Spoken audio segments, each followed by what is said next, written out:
Out off of Southeast Main Street, there was a body that was found in the house, okay? We were able to say that it is Kevin, okay?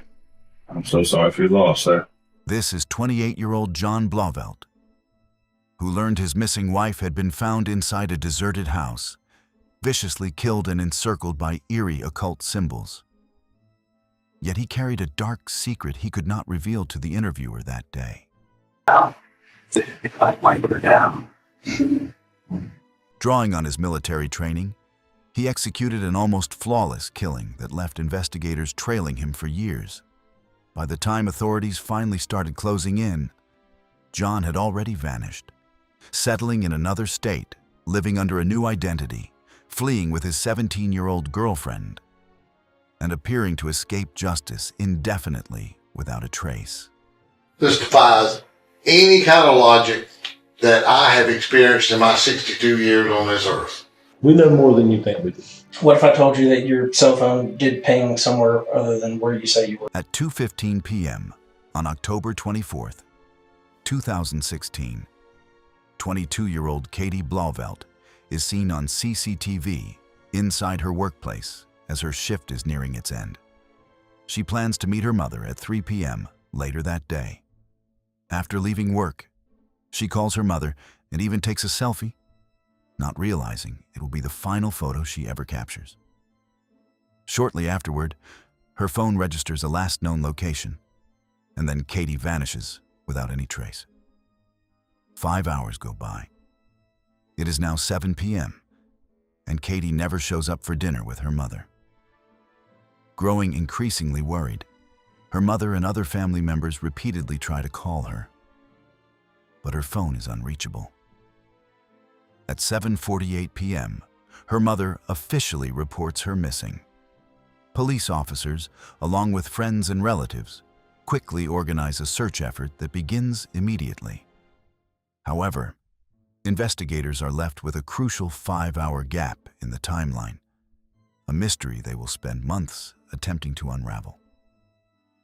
Another 10 hours pass without any sign of Katie or clues about what happened to her.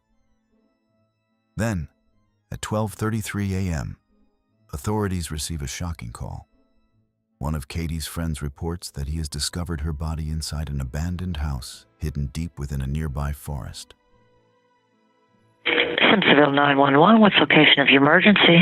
I'm in that Discover Church across from it, in the woods. You're at Discover Church across from where?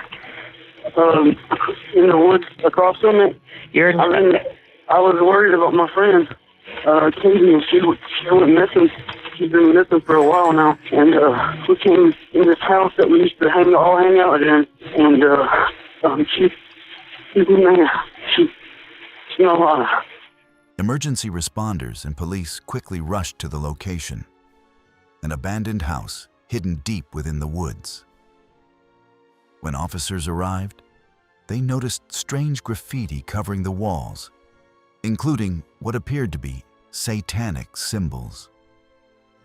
Shortly after, they confirmed the caller's identity as Wayne Rohrer, a friend of Katie who guided them down into the basement of the house. There, officers discovered a large concrete box sealed tightly with a sheet of plywood.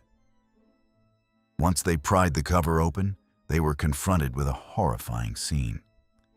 Katie's body was inside, a knife lodged in her neck, and at least 16 stab wounds covering her. There were few signs of a struggle, and the condition of her clothing, with her shirt pulled up and lower garments missing, indicated a deeply disturbing and deliberate attack. Based on these details, detectives immediately focused on Wayne as their primary suspect. What they didn't realize, however, was that everything had been carefully staged. The scene was deliberately arranged to mislead investigators and point suspicion in the wrong direction. Without knowing it, detectives had stepped directly into a trap set by the real killer. As the night continued, forensic teams uncovered more chilling evidence. Katie's body had been dragged into the basement, and her phone was found submerged in water, likely to destroy any data. Wayne was detained and taken in for questioning. as investigators grew confident they had found the person responsible and prepared to push for a confession. Wayne, I'm sorry to keep you waiting, brother. Hey, buddy. What's your name, pal? Franklin Wayne Roper. Sorry? Franklin Wayne Roper. You Franklin or Wayne? Think about me. At this stage, Wayne thinks he is only being questioned as a witness after the tragic discovery, not realizing detectives already suspect his involvement in the murder and that anything he says could be used against him later. I think you know why you're here, right? Yeah. Okay. Tell me how did you meet Katie? Just from the time you met her, kind of what your relationship was, and leading up until, 11:30 or so last night, okay? I first met her, we were friends at first, and then we dated for like a month or so, and then that's whenever I moved to Liberty with my dad, and we stayed in contact for a little bit, and then once I was my dad's and went to North Carolina, we lost contact. Detectives start the interview and learn Wayne and Katie previously dated, but he soon shares a detail that instantly raises suspicion and places him directly under serious scrutiny. Maybe a year later, that Katie got married to John Blauvelt, and then one night she came and got with us with John.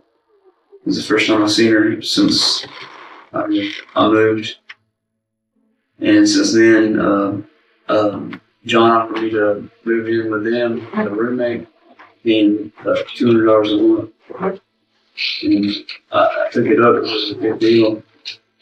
So you lived with her and her husband? Yeah, That's weird. it was When was this? Do you remember when this was? when I lived with them. It was before June this year. As Wayne explains, he once dated Katie and later lived with her and her husband.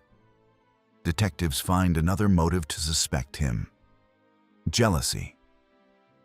Just as everything seems to be unfolding perfectly for the real killer and his carefully crafted plan, the investigation appears to be heading exactly where he intended. Living there, everything like going okay, Then they started having arguments because of me, because she used to talk about me before, and she told me that he was jealous of me, and their arguments started getting worse, and that was whenever he got drunk one night and he cussed her out, and he had her in the bathroom. They were just pretty much just screaming at each other, and then from there she ended up moving back in with her mom, I think. When did you and when you were living with John and Katie, were y'all being intimate with each other? It was only once. And John was there or not there? It was like a threesome thing. And how did that come about? I was drunk and he was drunk, and it was her idea. Like after that, he changed.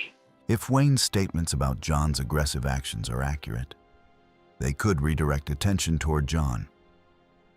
However, even with these accusations, parts of Wayne's account feel incomplete. Certain details don't fully connect, which continues to trouble investigators.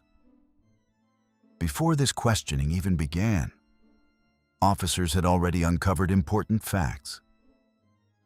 On the day Katie died, Wayne showed up late for his job.